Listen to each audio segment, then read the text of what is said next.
What's up, folks? So it has been about a week since the finale of season 4 of Insecure. And like I said, we were all going to come back together to kind of really put season 4 into perspective now that we kind of let it all marinate and just give a nice little review of the entire season.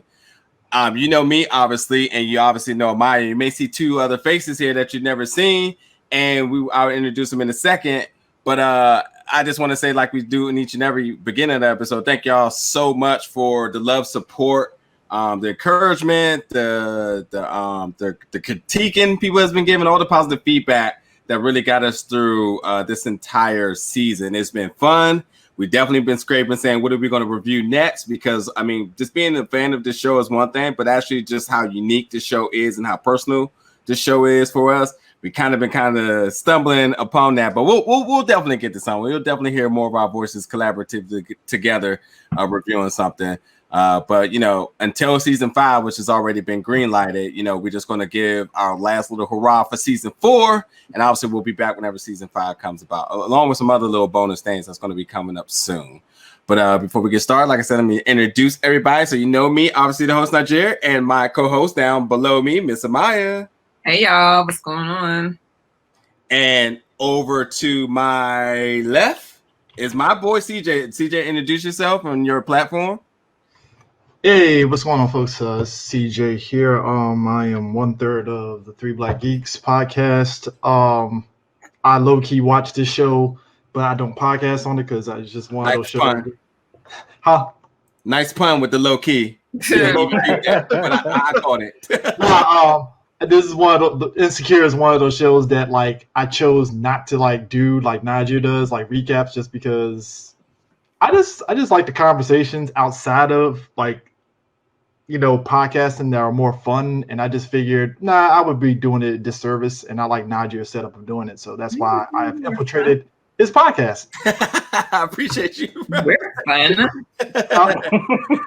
And below, now I will apologize if I make this mistake, but below CJ, it's my brother. Look, see, I almost did it right there. Jamal, in which I got to say we go back a long, long way, and I credit this man a lot of credit into helping me become the young professional that I am, and it's absolutely a pleasure to share a platform together for this episode tonight because, man, I mean, we had a lot of crazy stories from high school, but again, I have totally credit for helping keeping me on the right path back then. But Jamal, what's going on? Hey everyone, I'm Jamal. B Jamal on Facebook. I love the podcast. I got into it a little late. However, what I have come across, I fell in love with and have been glued to since, and started following other the individual projects that each member has almost to a T. I'm just a lover of the culture, and as CJ said, you know, shows like Insecure is a conversation piece. Mm-hmm. And I think in this day and age, and especially amongst our generation, we don't have too much conversation because so many of us are just glued to social media and trying to be within the new things instead of getting back to our roots of knowing how to communicate. And with that, you have to have conversation. And, you know, you have to have discourse sometimes because it takes an understanding and opinion that is different from yours to even make your opinion even greater so that you have a better understanding from different views. And to what Nigeria was saying earlier, we do go back a long time, and I just have been proud and just continue to big him up on everything that he's doing because as an older person, to see him doing his thing as he's younger than me, I'm extremely proud and grateful to join you all today. I appreciate you so much. And I have to just plug really, really quick to, you know, everybody's information is going to be in the description. But, you know, CJ and the Three Black Geeks are continuously working. I'll have their outlet plug. But Jamal has definitely gotten something in the pipeline. He's going the most legit way possible, making sure all of the documentation and everything is right.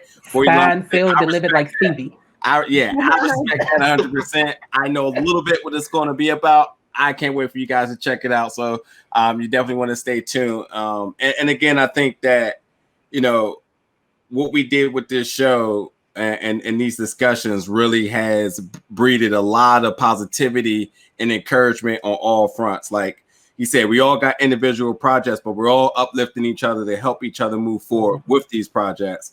So, that's kind of crazy when you think about how a love for a show can actually inspire others to want to pursue different things. And it's enough for everybody to eat out there. And we really did a good job in making sure that we continue to have fun with this the entire season, but it just bred so much positivity that everybody's working on more and more stuff. So I can't stress enough, just don't look here for material. There's going to be more from everybody that's involved in this. And we're going to keep going. Of course, we're going to definitely collab and stuff, but like, don't get twisted. It just does not end here. Amaya, I can't stress enough. It's been an absolute pleasure with working with you and collabing this entire season. You have been absolutely one of the brightest spots of these reviews, and damn, do people love you. I mean, there's the YouTube comments, the Facebook comments, there's text messages and everything. And everyone just truly loves your point of view. And I said it before the show, and I'll just say it now for the record. I think you just pose a really unique point of view because it comes with so much vulnerability, but it comes with like a lot of pride and courage. And I think that you don't see that, and you know it. You willingly say it. You don't see that from a lot of people. But not only do you not see it, it exists, but people just don't have the courage to do so. So you've taken that position to do so, making it authentic. It's just hard not to just cherish and be inspired. It's kind of funny. If you watch the last review, I was quiet for about 20 minutes because I just listened. I'm just like, damn, this is fucking good. Oh wait, I'm supposed to be talking about something right now. Yeah, well, it's been amazing to be here, and it's definitely propelled me to being more consistent with my show and to really just like go hard or go home. But I enjoy earlier, like it's so relatable. It allows us to have such great conversation among each other that's necessary and very much needed. So I think that just being able to have that platform with you all to speak about it, especially given my perspective, and for it to just for people to see it and listen, I'm grateful for it. No doubt. You deserve it. Thank you so much. So season 4, I think right now the easiest question, now that it is all said and done, I'll start with you, CJ. What was your most standout moment of this entire season? What was just the scene, the laugh, the drama, whatever it may have been that just stuck out to you the most? I like how the show during this whole season kind of duped us in a sense of like we're seeing all this character progression. You're seeing Issa and Lawrence. They're clearly growing since the first season, since we've seen them and stuff. And you're like, oh man, this is going the way we think it's going to go. And, Molly, we're finally the show is showing like where her flaws are. And it's unfortunate that it came at the expense of her relationship, at least as far as what the show is positing and stuff. But just the aspect of that whole storybook ending that we thought we were going to get with Issa and Lawrence, and it's like, oh, we didn't get it. And I think that was the big standout, is like now that you have this big thing with Condola being pregnant, and then Lawrence clearly is going to take care of the kid. I mean, he's not a deadbeat. He's not going to be a deadbeat dad. Let's just be real about that. That's never going to happen. So now it's like, we don't know if Issa is going to continue that relationship with Lawrence, because she did say that basically kind of have the shrug, like, I don't know if I can deal with this. I don't know. And she just, smoked Jay, and then, did what she did with Molly and stuff. They kind of mended their friendship by the end of it. So now it's like, are they going to be together, or is it just Lawrence going to be in San Fran and he's going to be traveling back to LA to see his kid, Mm-hmm. So who knows? And that's also the other aspect too with this coronavirus. The show might do like maybe months later or years later, possibly. Who knows? I think that's probably the biggest takeaway for me was just the ending and just the theories that you can kind of come up with once it all was said and done. What, Jamal? For me, I think the thing I took away from it was accountability rather than be finally showing it and the lack thereof, and just actually showing up for the part. Because I know episode 9, a lot of people were pretty much in an uproar about how Issa and Molly kind of like went their separate ways. And I actually had a conversation with someone after I made a status, and he's like, "Well, Issa said something." And I was like, "But Issa would not have said anything had she not been put in a position to say it."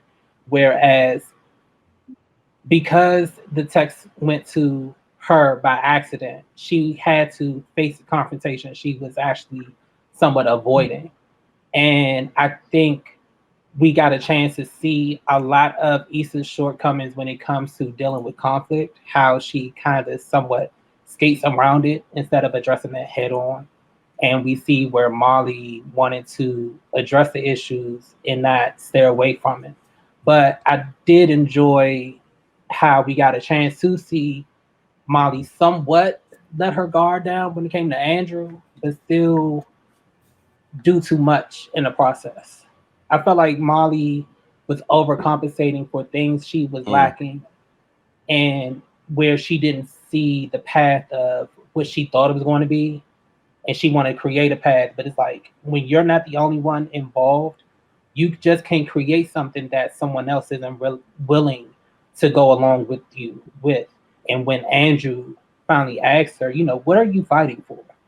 That was the roadblock that stopped her. Like, what am I fighting for? Am I fighting to make this relationship work, or am I fighting to make it work because others said I couldn't? And I think that was something that we needed to see, that breakdown of people actually having to have that moment, step back, like, what really is going on here? And then also Kelly with that British accent was everything for me. Oh my God, I laughed so hard. Episode. I've been working on mine since Kelly. That was funny. And I like that we got a chance to see more of Issa's brother and his role become a little bit more impactful too. So I like that. So for me, I really like the mental health aspect of the season, right? Like the idea that they dealt with Nathan, they dealt with Tiffany, even really dealing with like Issa and Molly, right? Because Issa felt a little bit of depression, right? Or a little bit of anxiety with the whole Black Party situation.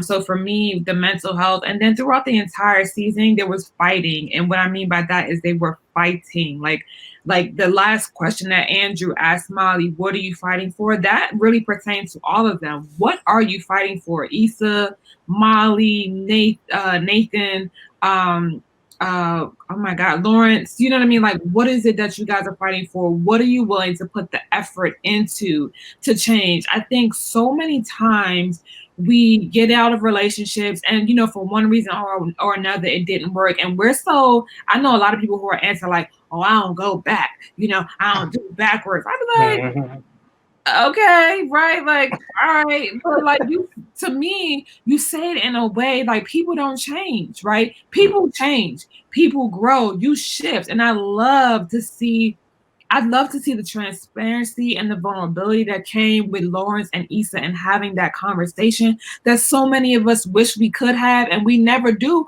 because we're too busy being scared. Telling myself, oh, I don't go back. You know what I'm saying? Like, and I realized that in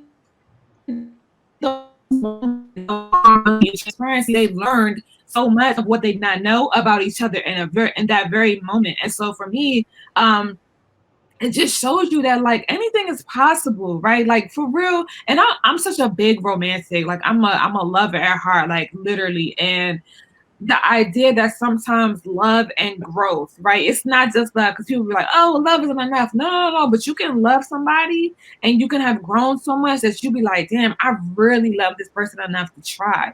And I think that for me, it showed how often we don't try and how often we probably really don't love somebody that we claim to love because we're willing to give up rather easy in our generation. So I really loved them just showing us a different aspect. And even though we did not get the storybook ending like TJ mentioned earlier, who's to say what's gonna happen for me? You know, like I said it on the episode when we reviewed it, this is Melanie and Derwin 2020, baby, right? So Melanie and Derwin got married in the room, like, hey, it's whatever, you know what I mean? So I just think that it gives us a different aspect to really look at relationships and be like, what are you willing to fight for? Like, really, what are you willing to fight for? And to me, that's a big deal, especially when it comes to, for me, Black love in the community, because the we've been through a lot, and it's not to say that it's not, you know, warranted to be a little hesitant, but like, if it's really worth it, right? Are you willing to jump? Like, are you willing to jump? And a lot of us are not. We say we are, but we're not, because putting yourself out there, you know, I told somebody this the other day, I was extremely vulnerable with you and you didn't care enough to take care of what I gave you, right? So like, being vulnerable requires me to be confident enough to say that should you cut me, I can go retreat and self-heal, right? Because that's really what it is. Because if something happens to me now, I'm like, oh shit, I ain't doing that ever again. But like, the reality is, life is about those moments of deciding to choose again and be like, all right, you know, like my man Dr. Ken in The Hangover, but this guy, okay, like, try again. Well, you took my answer. I definitely was going to go about the emphasis on mental health. And I love how they addressed it to the audience. I think they need to see it the most. Now, we do know that the show is definitely pointed to the African-American community, but I think instead of just highlighting the fact that Nathan's character was going through mental health issues, they brought about it in a way of awareness and education that at least for I want to say everybody, but then there's that damn Facebook group that just always blow things out. But they presented it in a way that I felt like it really did challenge a lot of people to realize, like, it's okay, you know, to go through something, to have to take care of yourself, to call your therapist. You know, Black people we're scared of therapists and doctors and stuff like that. But I think they did a really good job in the midst of everything that's happening to not take away exactly what's happening as far as the theme of the episode and the entire season, but enough to put emphasis on to say, like, hey, this is very important, as you see how important it is to these two characters, for the viewers also to understand that, hey, you know, it's definitely important to take care of yourself. And here's how you can do this. These are the resources available, and, you know, it's okay. You know what I mean? Right. Nathan was going through something. He is still a likable character that went through something major. Yep. And it's okay to admit that you have a problem, to come out to a person that you had to take care of yourself. It's okay. And I really love that. It would almost be my favorite episode if it wasn't for how on edge episode 5 left. Episode 5 was the block party, and we were, man, before we recorded that, we were just devastated. And that was when Kelly Jackson came out too. Yeah. I mean, rose back around to that exit. Yeah. French fries? What do you mean, French fries? I mean, we saw oh my God. the beauty of when you put out music around Black people and just the unity with it. It was just all good until it just wasn't. It was a man. But yeah, I guess that kind of goes into my second question is, you know, what was your guys' favorite episode? Mine's was obviously 5, low-key moving on with the block party and the fight that could have ended the entire season for all I knew. But yeah, what would be some of y'all favorite episodes? And I'll go back to Amaya on this one. And with your favorite episode, what was really the standout moment about it? Lawrence and Issa, hands down. You know, that episode, that was my favorite episode. Between that one and I want to say the one with Molly and her father, right, where her brother called her out. Thanksgiving. I think that might have been that episode was Thanksgiving. 4. Right. So those 2 episodes for me were powerful because of the dynamic of support, right? Like what with the episode with Molly and her family, like how sometimes somebody has to say to you, like, yo, get over that, right? Like just forgive and move episode on. 3. So, that to me was extremely important. And again, on that same episode, the support that Issa received from Amal, you know what I mean? Mm-hmm. Excuse me. So I really think that those two points in that episode were amazing for me. And then again, Lawrence and Issa's episode for a myriad of reasons. But again, I'm just such a fan of love. And had it not even gone anywhere, I would have been okay with just the fact that they were able to have a really adult, free, vulnerable, open conversation with each other to say like, hey, this is what it was, and I'm sorry, and XYZ. So for me, those two episodes are probably my favorite. I think I would have said maybe the last episode, but I really think that it just didn't have. It still had wow factor and bang factor, but those other two for me kind of set the tone of the season. So just to be clear, episode 3, which was Low-Key Thankful, that was the Thanksgiving, and then you said the one when Issa and Lawrence kind of reconnected over dinner. That was episode 8, Low-Key Happy. Yeah, Low-Key Happy. Mm-hmm. Yep. Okay, CJ.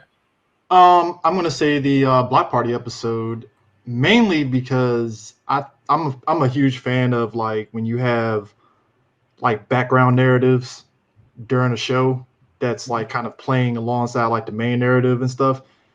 And what I liked about the Block Party is how throughout the whole season they were kind of threading the needle on Tiffany's postpartum with all her actions and stuff. And that Block Party when she was like, yeah, I'm just gonna leave and just bounce out of here, and he's just looking at her like, okay, like, and if you didn't catch it, you'd just be like, okay, whatever and stuff. But then when you watch it again, it's like, oh, she really was kind of like going through it a little bit, but she didn't outright show it. And then like going into that, next to final episode with them, actually no, the final episode of the season when they were like looking for her, it's like, oh, well, this is what it was building towards. And I think I had written in the comments when y'all were doing that episode where I don't know why in the back of my head I thought it was another guy behind her, and then I kind of forgot. I was like, "Hold up, she has postpartum. Why would she be with a guy? Damn, I'm tripping." Like, it was just DJ's head. I was like, "You did not just," and I was like, "No, I'm gonna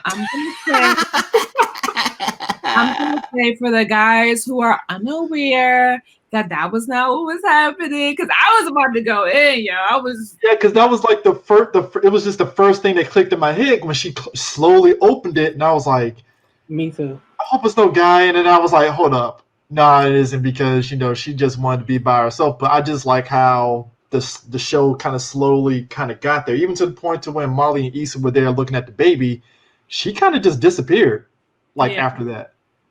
And I think, again, everybody just kind of shrugged it like, oh, Tiffany just probably just left and stuff. And it's like, oh, no, she was like leaving because she couldn't handle it. So those 2 episodes are probably the ones that I like just because of that little subplot. You love that's gonna bring up another question in a little bit, but I think that the important thing about Low-Key Lost is that it showed why I love this show, because it didn't go with the stereotypical scenes that you are accustomed to seeing, especially with everything happening in the world right now. The whole the police, and the police brutality aspect, they didn't go that way because that's not what this show is about. It went quick to the point on that one. It was like, nah, we ain't gonna linger on this. Right. Boom, done. and much like people wanted this to probably go the affair route here with Tiffany, and it's not going that route. Amaya, like I said, has been killing it all season, and she pointed out that this season is definitely exploring the narrative of mental health and the awareness around it. You can't derail something that you, like you said, developed this entire season with that to make it about something that never was. Yeah. So it was, I'm sorry, and maybe if it wasn't for Maya in the show, I would have never thought once that there was somebody else in that room.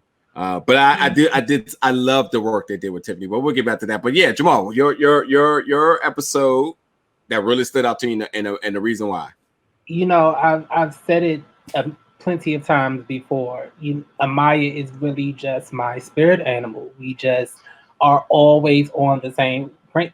Her two are my 2 favorites as well, the Thanksgiving episode and the Lawrence and Issa episode. And I think to touch on a little bit what we were talking about beforehand, Issa's brother Amal, and him giving a breakdown of how his views and how he's seen and what he deals with in his love life, and also like giving her the support that she needs to like, don't get so caught up on just this one thing. Like if it knocks you down, all right, get over it and keep it going. Mm-hmm. And also with Molly's brother calling her out, it's kind of tough because I think some of us all have had those members of our family that we keep them at a pillar so high on this pedestal that once we see they're human and it knocks them down, it kind of like makes us have to restart and register like, I can't see this person as being this great anymore. But then you have to re-examine yourself and be like, you're not all that yourself. You got your own things you got to deal with, but everybody's still here for you. Right. You got to let go of this one negative thing that they were able to get over and flourish many years later. You need to do the same thing.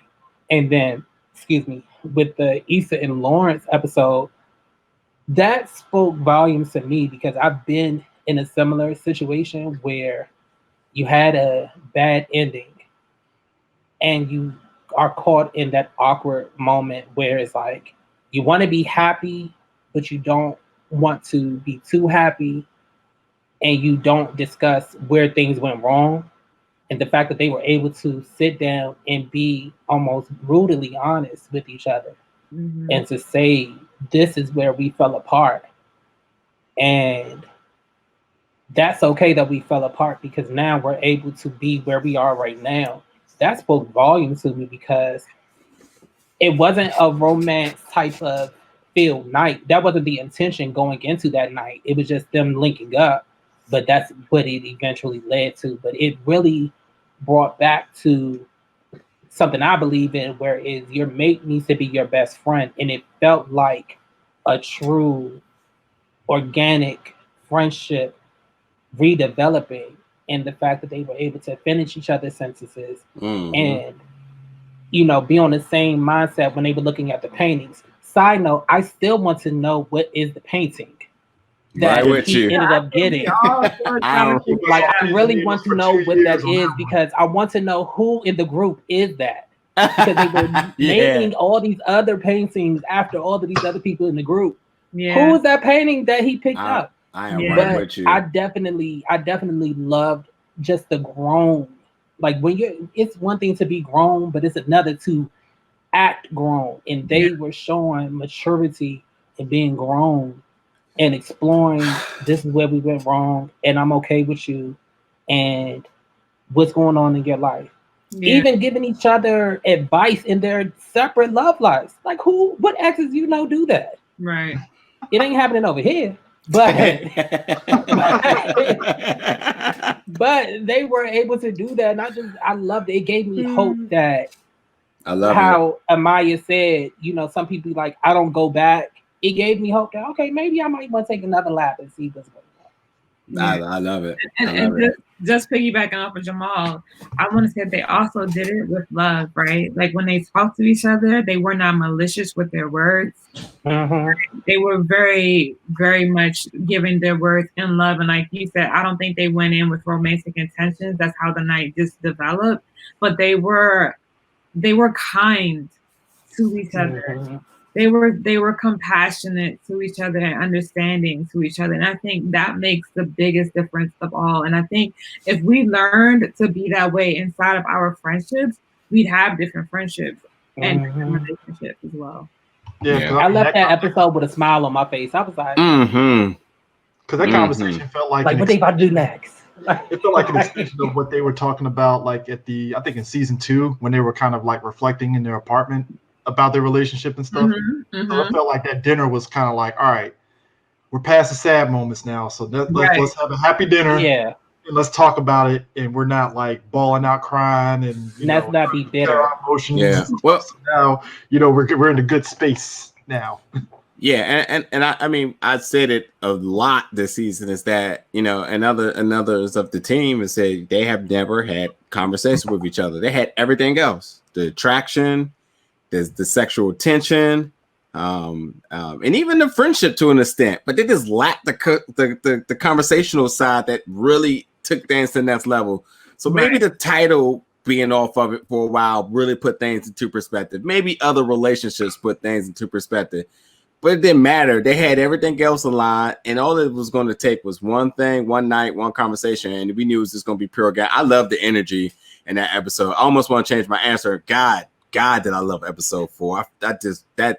Just seeing Amal and Molly's brother speak reason to them was so powerful, and the fact that how she forgave her dad, oh my goodness. And I think that was probably one of our best review episodes too, because like everybody was killing it from picking out little things that one of us may have overseen and really being able to bring personal testimony into it. That just shows you how good some of these episodes really are. And it just really, that's kind of been the chip on my shoulder, been wanting to do these, is because it's like, everybody alluded to episode 5 just because of the drama. Sure. Absolutely sure. But the show is way beyond just the drama. That's why there's only one episode with drama of that scale. Yeah. Like you said, the Lawrence and Issa episode, everyone was focused on the fact that they had sex at the end. There was a chill 25 minutes of this pure epicness within the tone of their conversations, their demeanor and everything. But they're not talking about that. But again, that's been our thing. We rather focus on those things because you are accustomed to a certain outcome, if that makes sense, right? So none of us were like rooting for it, well, I'm not gonna say none, but some of us were not rooting for it because they were like, man, why are you gonna go back? Issa cheated something. People review these episodes or view these episodes with personal bias, like with fans. Like they live in it. Go back to when me and Jazz were talking about that episode 4 with Issa and Lawrence, and I said my biggest thing was just that I wanted to have some clarity, but that was my personal bias, because when you add sex into the picture without a conversation preceding, sometimes it does not end in the way that best suits me. So to have those conversations, we don't look at them with like a fresh set of eyes. We look at them like whatever happened is gonna happen again. We all, and we live in the past. Even when you mentioned the whole thing about Molly forgiving her dad, for some people, they are still holding, like if you're like, for me, I'm 36. And if I were to be still holding on from a grudge of something my dad did to me when I was 15, do you know the state that our relationship would be in? You know what I mean? Like we were not actually taking those things into consideration. I think some of us would rather be angry, would rather be sad, rather hate you. And so then we see these episodes and we're like, why would you do that? He don't deserve, da da da. And you're like, and again, like I said earlier, love is not everything, but love is still so much. It really is so much. If we got into a space of like, marriage is not just a business deal, but I actually want to love the person I roll over and wake up to in the morning. Like the person. Look at things differently. Yep. I mean, I think that spoke mainly to Molly kind of having, at that point in time when she heard about her dad cheating, she had this vision of the perfect relationship in her head, and then not realizing, and again, it goes to this season, she's the one that got problems. And we saw it and stuff, but we just figured, hey, it was just something that she can get over. But it's like, yeah, this isn't something that she can get over. She's going to need years of getting past herself on that one. But the idea also is that parents are just people. The older I get, the more I understand parents are people. They are a man and a woman first, a mother second, a wife third, whatever the case is. And we want so much of them. We want so much perfection of them, and that is not realistic. And I think that there are plenty of women like Molly who want this idea of what their dad were, and they still don't know the background for real of the things that their dads have done. And I'm not saying that everybody's dad has cheated, but what I'm saying is that's not your marriage nor your relationship. So there are going to be things in that marriage you will never hear about, that you won't even know exist, So you need to build your own idea and form a layout of what you think you want, using maybe a few bones here and there from the marriage that you see. But to take the whole entire marriage or the whole entire man and want that, no. I think Molly's character just does not realize that all of these things that she holds to such a high esteem, she doesn't for 1 minute think about the work that was put into making them be the picture that she's now looking at. Like a lot of people, I have a saying where I say, you know, nothing easy is going to be good and nothing good is going to be easy, because that means that there is going to take work in order for you to succeed at getting what it is that you want. And I think that she got knocked back, and I don't think until that episode she started to learn how to recover from being knocked so far back, because the world she thought was perfect of her parents' marriage, she found out it was not.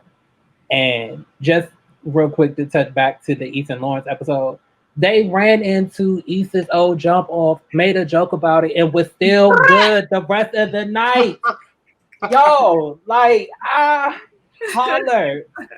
When Lawrence mimicked that joint, I died. I was like, what? I did not love see that that. coming. Yo, when the episode and that part came up, I thought he left for real. Like, God. I was like, where is he going? I really realized I thought he left.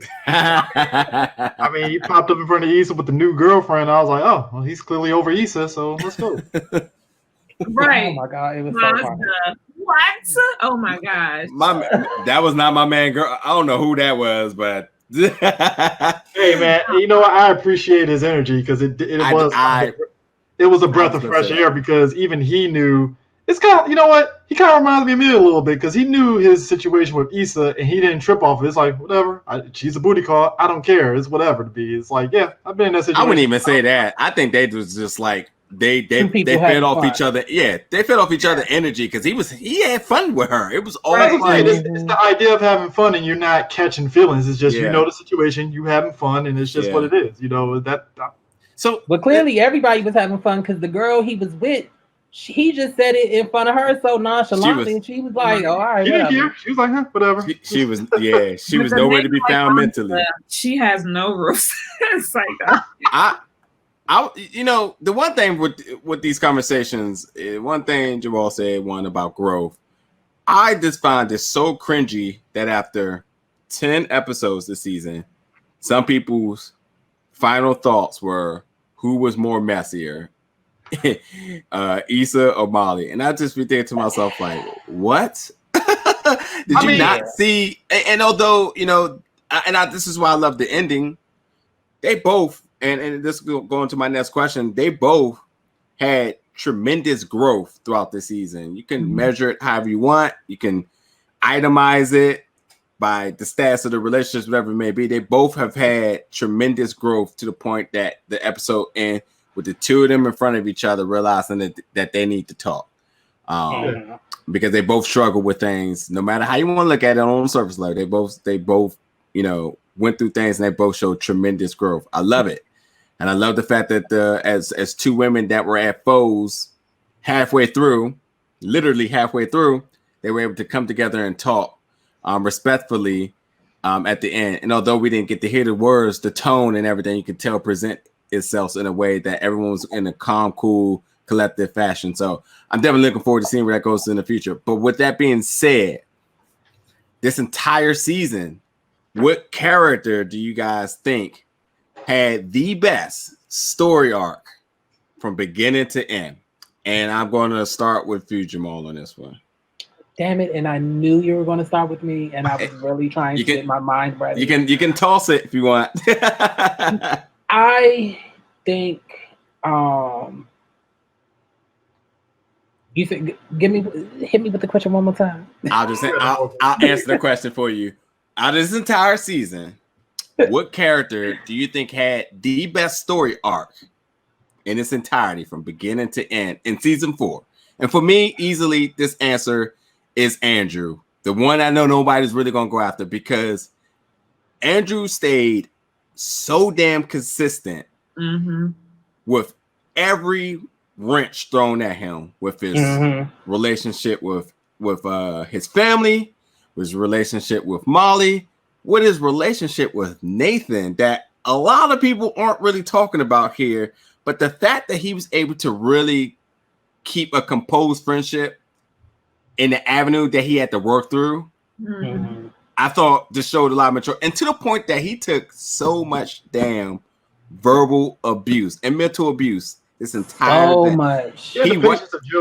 He wiped his hands and says no more. And I think that this shows growth. He just said no more, because I know people that would subject themselves for love and stay in these abusive situations the entire time. And I know these are harsh words here, but the reality of the matter is he continued to stay in that situation. It was not ever going to be healthy for him.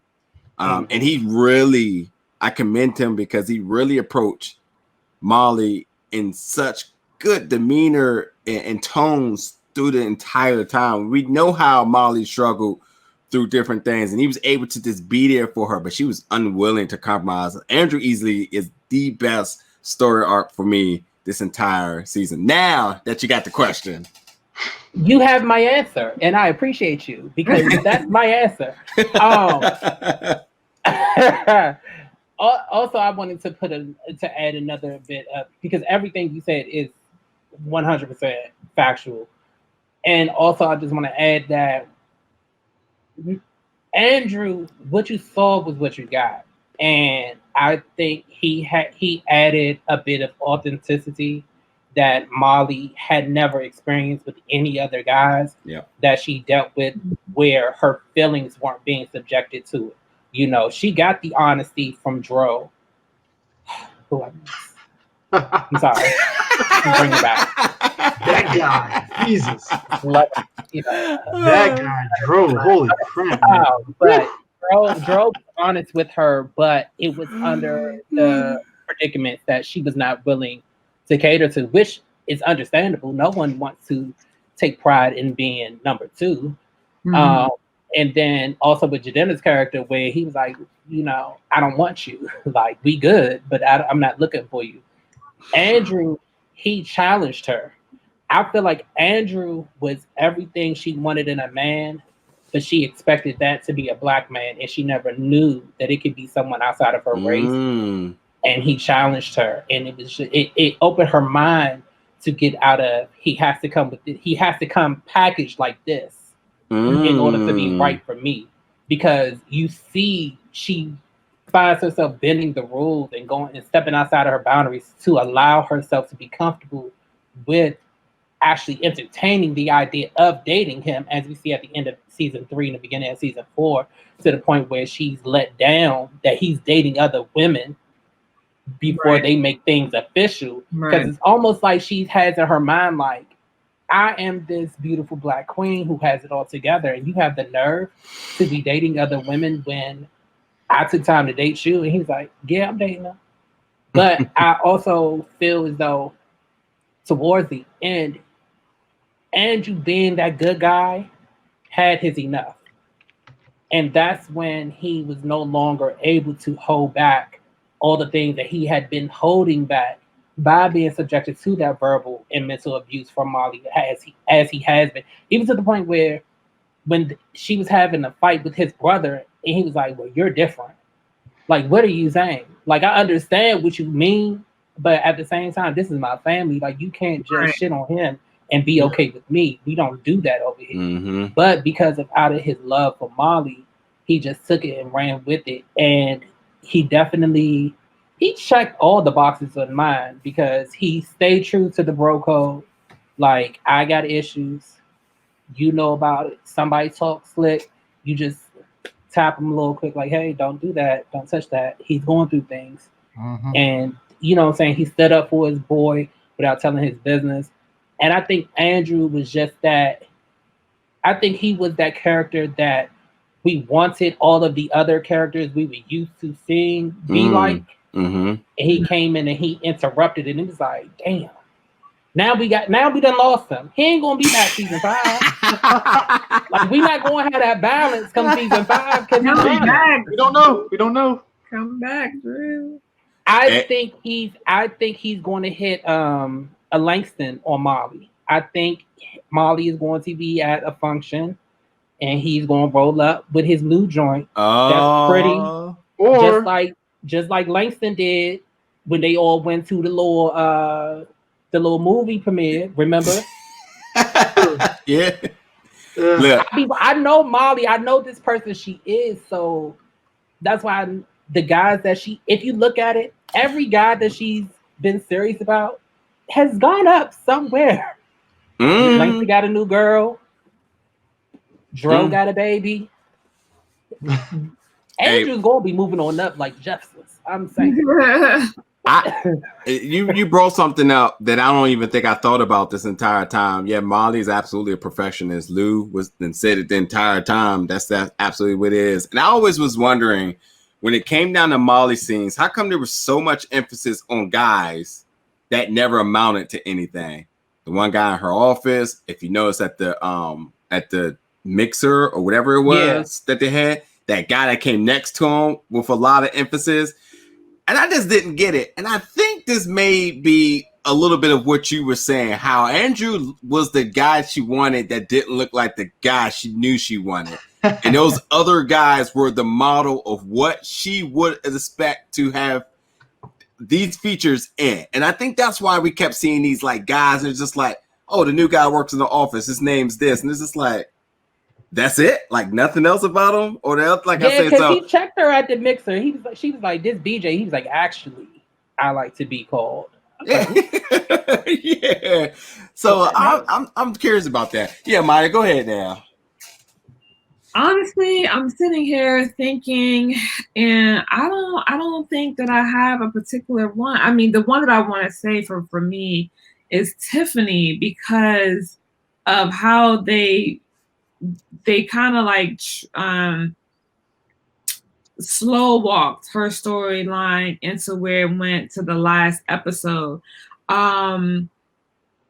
It's weird because I don't feel like there was a lot of emphasis, but there was just enough to keep you hold and then like bring you back for more. Like, well, damn, what's happening with Tiffany? Like, oh, okay, what's going on? So I feel like I'm leaning towards Tiffany, even though we didn't see a lot of her. And then maybe I would probably go Lawrence. Because I think you saw a lot of growth in Lawrence. You saw a lot of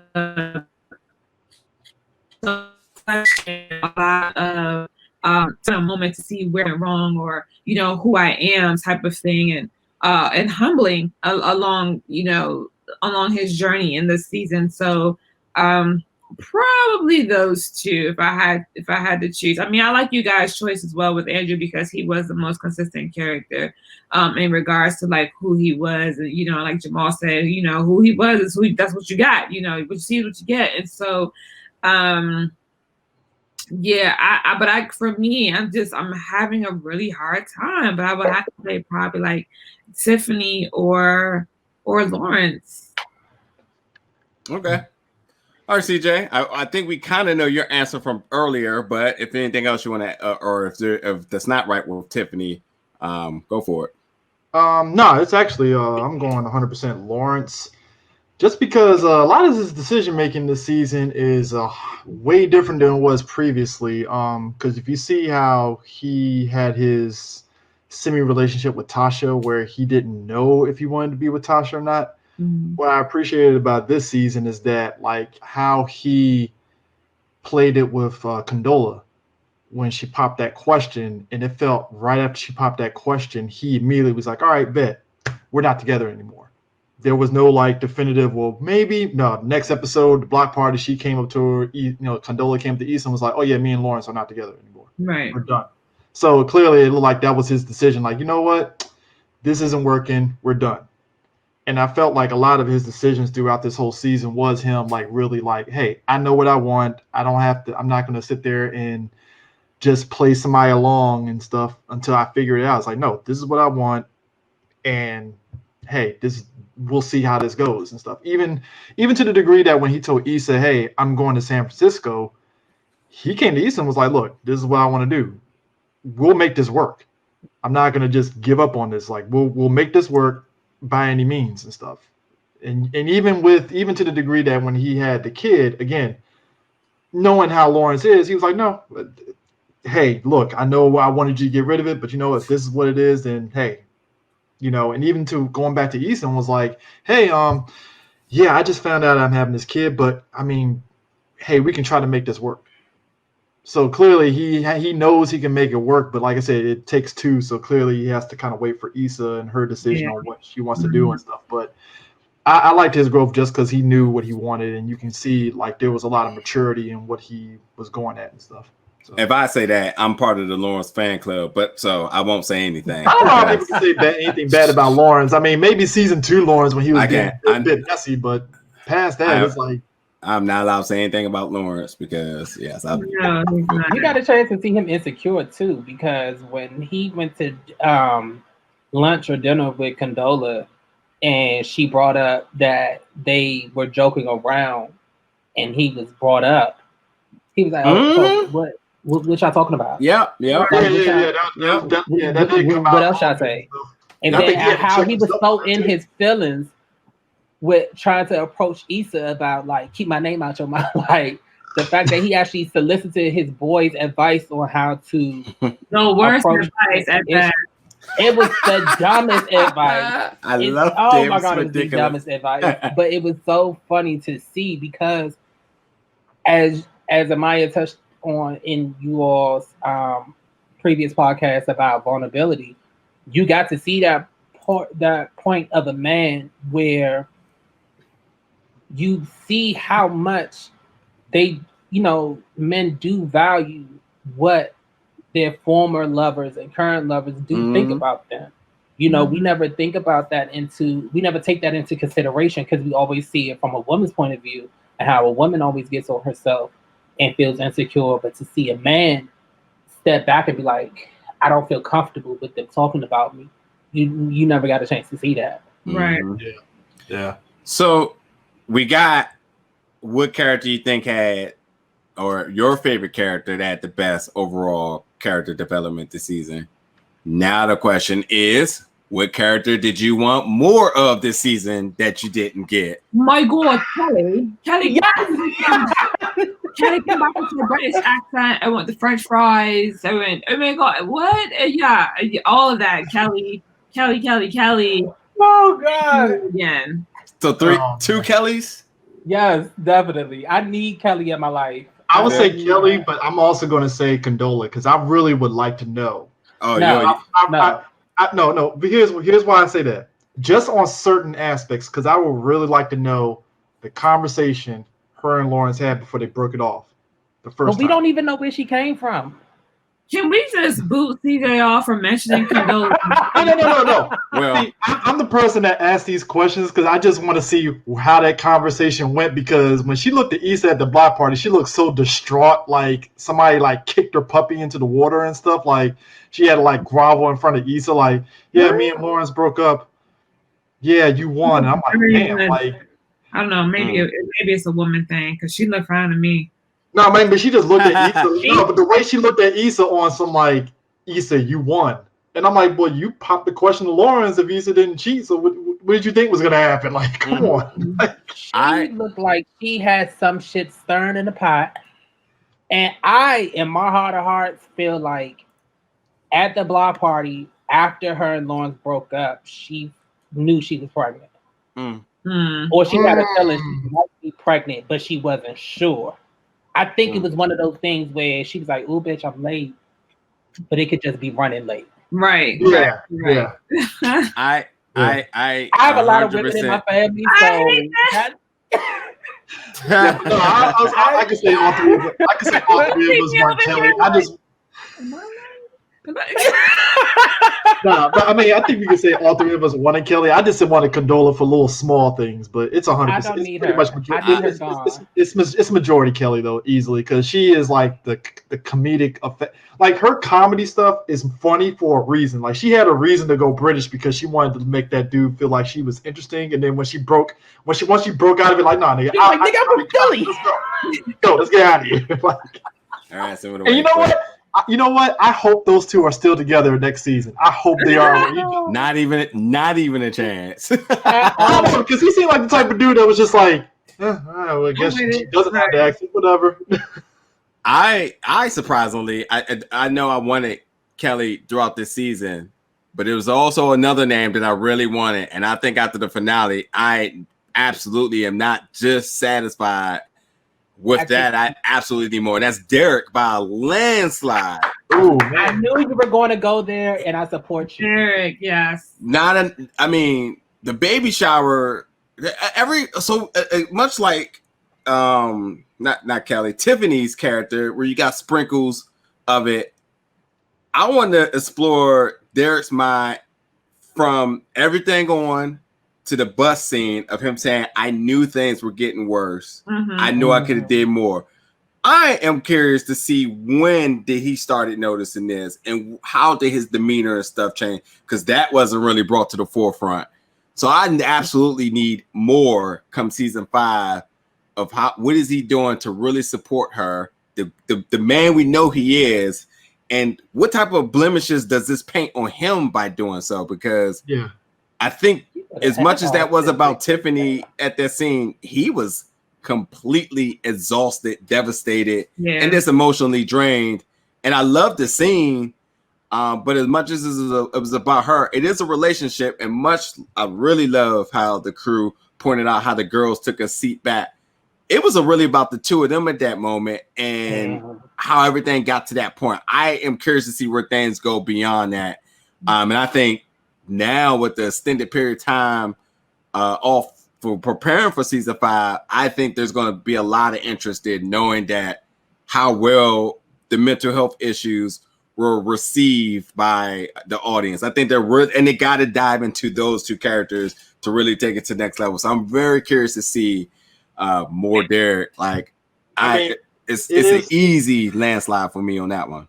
It is kind of interesting how like Derek and Lawrence are like kind of have the same kind of even kill mindset and stuff. You know, they ain't really to the extreme compared to say Chad, who is like just on the other end of savage. And I'm just it's like ever since season 1, I'm like, how are these two of the most even keel, just normal minded people? How are they friends with this guy? And granted, I know we all got that one friend that's like the wild card, clearly, but it's just like, man, this dude is a savage. Like, yo, what is going on here? Yeah, Chad, the Blood and TSA, bro, are the funniest guys that just really had their moments. So, and how can we forget about the other? What's her name? The other person that lived on their property. The one chick, the girl. Yeah. Oh my god, that was hilarious. Oh my gosh, she irritated my spirit so bad. Yeah. So, so as we kind of get up on our time for the end of tonight's show, we gotta obviously talk about season 5. So, as a general question, starting with Amaya, what are you expecting from season 5? What do you think we're going to get? And I mean, let's really explore some big possibilities within the realm of this show here. And I mean, in the sense of like new characters, possibly, just anything. Where do you think we're going with season 5? I think that we will have possibly some new characters, but I believe that we will possibly get the storyline of Lawrence and Issa trying. I don't know how successful it will be. I'm rooting for success, but I definitely think that they are going to pull the storyline of them trying, because we've seen them fighting so much to stay together, to grow this new chapter of their romance together. As far as Molly and Issa, I don't think that things will ever be the same. But when I say that, I think that people have to realize when you have such a big break in friendships or relationships, you do not need things to be the same. You need things to be different, right? So that we have a different outcome. And so I think that they will be more open and honest in their relationship, because I've been saying this from the jump. I said season 1, they was already having issues, right? We had the whole broken pussy thing happening. She showed up at the door. She was like, "Oh, bitch, you still man? I like, you want these chips?" You know what I'm saying? Like, but the premise of that is being passive aggressive on both sides. So now they have to confront things head on, and the dynamic of their friendship is going to be completely different in season 5. And I think we'll see more transparency from them. And I would love to see them build an authentic friendship with one another. I hope we get more Kelly. Absolutely. I would love to see her character developed into something more.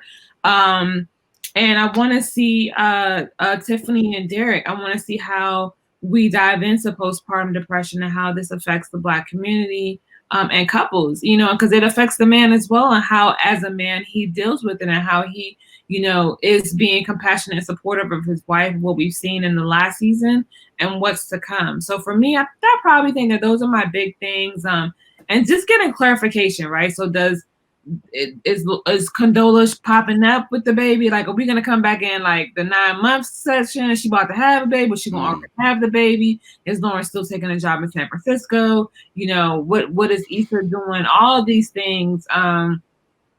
Just getting like clarification at a full stop so we can continue on into season 5. So those are my big things. I think that they did adding a lot of important narrative avenues that we need to discuss in our community, in our friendships, and our relationships by ourselves. So I think that they're going to keep progressing with that, because that would have us having a different type of conversation. And when you think about the season itself, it was about fighting. So now it's about the overcome. That recovery. All right, Jamal. I am somewhat of a rebel. I think differently than others. I'm hopeful that we will see growth, and we will see, the rebuilding of Issa and Molly's relationship. And I agree with Amaya. I don't think it will ever be the same. However, with saying that, is not to be looked at in a negative, because it could be better than what it once was. Absolutely. Because as you said it, there was a consistent run of passive aggressiveness on both sides in their relationship. And I think now that they've hit this head of actually almost becoming physical with one another, a friendship is the one relationship that is the hardest to get over. Like that, a breakup with your friend is harder than a breakup with your lover. Absolutely. And I think when you come back and want to work to make it work, I'm looking forward to them progressing through their relationship. But the guilty pleasure in me, I actually want to see some monkey wrenches thrown. I definitely look forward to it being more than 10 episodes, season 5. God, man, that was my thing. I've just been waiting to say that this entire time. I'm so looking forward to it being more than 10 episodes. I know it's not going to be more than 30 minutes, because Issa has definitely said that multiple times. But I actually wouldn't mind seeing some of our drama-filled characters come back. Like, what if Daniel just so happens to pop up at an Issa event? What if Dro just so happens to be one of the people that don't do Dro like that? I got his light-skinned-ish. Listen, Dro loves DC though, okay? He comes here, he visits, he almost bought a home here, okay? We're going to love and respect that Black man, okay? But I will say this, one of the things that I was interested in finding out was I don't even know the wife's name no more. If she was pregnant, if she really had the baby, because I know they had problems in the past of conceiving a child, and if this time it was successful, and if their relationship did go somewhere, or if they got divorced and he's coming back to Molly, like, what's good? I definitely want to see more of Kelly and Amal. I love their dynamic when they were going back to back at that block party. Yeah, that was entertaining. I think because some of the issues that go on in this series is so heavy. We need those breaks of lightness and fun and laughter. And I think we need to infiltrate that sometimes because we all need that one comedic break in something so drama filled to be like take us off the edge a little bit. But I love suspense, so I want it to be like, okay, what's going to happen next? What's going to happen next? Until we see it build up and then pow, that's it. But I'm hoping for at least 15 episodes, season 5. Yeah. Okay. So right, I was definitely going to say that, but okay, you great minds. Get it. I think another thing that's I really am looking forward to is that we need to think about the resolve between Tiffany and Derek, how important that was to them, but the impressions that it lasted to the other one. So we've seen it made Molly kind of go back to Andrew, like, and we know it's too late. And we've seen Issa and Lawrence and what happened. Well, we didn't see where it affected Kelly. You talk about Kelly. I wonder where Kelly learns from this. That's her strategy and her love life all of a sudden changed perspective. You also know that Kelly has typically been the one to provide that comedic relief. What happens when we get serious Kelly this next season, possibly? So I will be interested in that. I got a hunch that we may actually see Andrew's ex-wife. I feel like dealing or ex-girl. Ex-girl. His ex-girlfriend. His ex-girl. I'm wondering if this Molly situation makes him want to take another visit around town again. To maybe rekindle some things now that he kind of switched up his strategy, because remember his biggest thing was about being open, and he tried it, and he could either say like, hey, that burned, I'm not going to do it again, or he could say, hey, it wasn't so bad considering all things good in it, right? But it just wasn't the right person. I'm definitely did we get Andrew in a relationship? That could be interesting. But my biggest thing I'll say, and I'll hand over to CJ, I would love to see a young, new cast member as a regular. I think there's so much talent in the young generation that could truly be an interesting dynamic in this show. I don't know how exactly they can do. I'm joking. That's why they what? I said that's why they have Brownish. I'm joking. But see, that's exactly the audience I'm like pointing towards. And I think, when you think about the LA culture there, especially with everything the youth is doing nowadays, I would love to see a new young a new young cast member as a regular that could really put a different touch on this entire series. And I think it would be interesting. I know it's HBO. And it's a premiere. I think that right there is going to be, and probably has been, the reason why we haven't seen any young fresh faces, because one thing that I'm an advocate for is kids staying kids, right? And like, just for the reference of Yara Shahidi, she's still a teenager, very young. I always forget. I think that she's 18, didn't she? Or she's still 16? I think I want to say she's a good like 18 or 19. Yeah, just turned 18 or 19. But I mean, in my head, I can't even think of people who are in a realm to really like switch over, because sometimes we get so lost that they're young. Even though they're actors, I feel like we should still be able to maintain some of their innocence and some of their youth. That way that they're not like put into situations that, and of course it's obviously their choice, their call. When you're an actor, you sign up for a lot of different things. But I think in HBO, in a culture like Insecure, we have to be mindful that there's a lot of like sexual content, things that they don't really know about as of yet. Yeah, I mean, but I'm not sure how old Zendaya is, but like somebody of that caliber. And type of audience she commands. I think somebody's little brother, little sister, something like that. I think they're the same age, because Yara Shahidi is 20. Okay. Yeah, she's like, I think today is like 21, 22. But yeah, I do think that HBO is definitely the wrench in that. But if they did, I would definitely be interested just to see that a little bit of a younger cast member and what that presents to the platform. All right, CJ, you? I got more theory. Okay, so as much as I am interested in seeing what's going to happen with Lawrence and the kid, there's a small part of me that might feel as though, as much as this is a shock value of her being pregnant, it's kind of like, what happens if Condola has a miscarriage?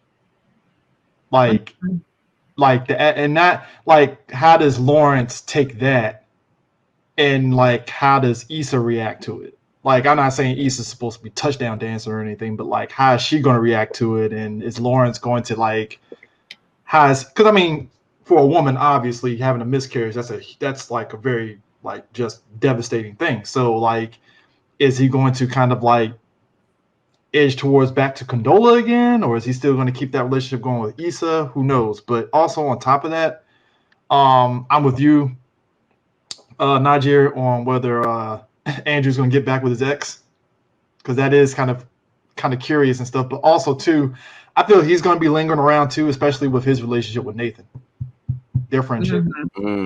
Because especially when Nathan showed Issa the back room area, there's a part of me that thinks Andrew might kind of get hooked up in that whole little thing that Nathan's trying to do back there as well. So he might be in the play just because of his friendship with Nathan too. Right, as well. right. So I could see him kind of being in play, and also them definitely harking on Tiffany and Derek's that whole situation. So hopefully it's not just episode 1. Months later, we just get lip service of, oh yeah, we went to counseling for 9 months and then we're all fine and perfect. That would be the biggest disjustice. Yeah, because some shows get into the habit of doing that, and it's like, man, I would really like to see them actually going through it, like on some Sopranos where we saw Tony have his little counseling thing with his with that and stuff. I need to actually see their like growth and stuff, because like you said, when Derek broke down the bus, like, man, like I fucked up, like, is this my fault? I saw it, but I didn't want to, like, so I need to see that growth and stuff. And also my wild card, what are the odds of Chad and Kelly hooking up? Chad is married. yeah. I thought they weren't married. No, Chad is married. I thought Chad got married last year. Yeah, he's the main one that told Lawrence the whatever he said it, but he gave Lawrence some advice. Right? Yeah. Okay, I don't know why I was thinking he got divorced or some shit like that. No, he fucked up the first and he wedding. came back. He apologized or something. And then they got married later on. Yeah. Oh, okay. Right. Can I also add one other thing too? Wait, I just want to make sure it ain't this. I know that between season 3 and season 4, it took pretty much 2 years to come back. I pray season 5 comes back 2021. Yeah, considering we in Rona territory, who knows? Yeah, true that. By a stretch, I hope he did. They said they're in the writer's room right now, so clearly they're probably doing Zoom meetings in the writer's room right now. So. Yep, go ahead and add your thing. Just want to make sure you didn't take mine again. It was not. Thank you very much. But to touch on the mental health aspect, I also want to see how the village comes together in support of helping maintain a healthy mental capacity for the characters, rather not just be Nathan, but Tiffany and Derek. And because Lawrence was not there for the search party for Tiffany. So, and I know CJ and Niger, you probably could attest to this. And even you and Maya, you probably know guys that are like this because you are very, personable. It takes a lot for a man, especially a black man, to come to another man to say, yo, I got issues mentally and emotionally, and I do not know what to do. Right. And yeah, definitely. I mean, I know in my circle, my boys, we hold each other accountable and we check in with each other. I want to see that dynamic play out with Lawrence and Chad, because you only see them on shits and giggles. You never see them on any serious topics. You know what I'm saying? Well, no, they had that one serious moment. Well, yeah. But I remember that one serious moment where Chad outright was like, dude, you're not like me, and that's why I like you around me, because you're not a savage like me. You're a good guy. Like, straight up, he just told him, like, yo, you're a good guy. Clearly, yeah, you're gonna mess up, but that was a one-on-one. That wasn't a collective. Yeah, of all of them being there. I definitely feel you 100% on that. I would love to see. Yeah, I would absolutely love to see that. And I guess kind of just add my other little quick sent to that. I guess I would have really loved to know Andrew's and Nathan's conversation that they had upon his disappearing and coming back.